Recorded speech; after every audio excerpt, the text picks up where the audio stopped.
If you plan to board your dogs during this holiday season, you may want to rethink it. One local animal shelter has been closed for weeks now because of mysterious respiratory illness that's spreading amongst dogs across the country.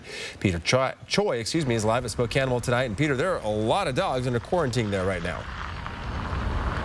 Yeah, Derek, there are 51 dogs inside the shelter. At least 30 are sick right now, and they actually had to put a dog down because of the illness. And people who came to adopt dogs today, they weren't allowed to go inside the buildings, but instead they had to do adoption process outside. I hadn't heard about it on the news, or it hadn't been on my radar actually. Everybody's looking good. Mike Bustos came to SpokAnimal to get a new fur family member. Because of sick animals, he had to take extra steps to meet the dog. Set up an appointment for me to come and visit with the dog, and I met with them, and we came outside.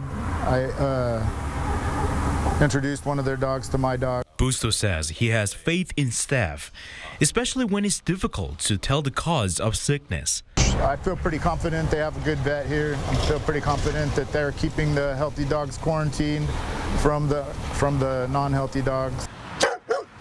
Makes me want to cry. We're all just really tired.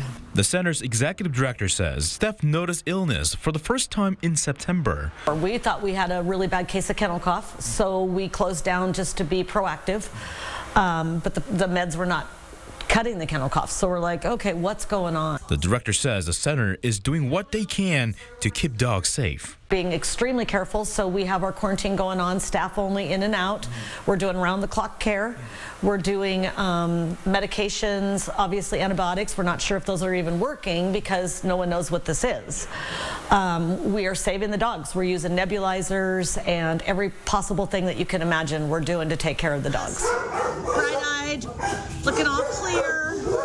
She says make sure your dog is up to date on their vaccinations. Get a home pet sitter instead. Contact local vets immediately if you see runny eyes and noses in dogs. Now, if you still want to adopt dogs, you can still do it as long as dogs are their symptoms are asymptomatic, and contact the office. And of course, you got to make a reservation ahead of time. In Spokane, Peter Choi, 4 News Now. Yeah, feel for those dogs and for Dori and her staff as well.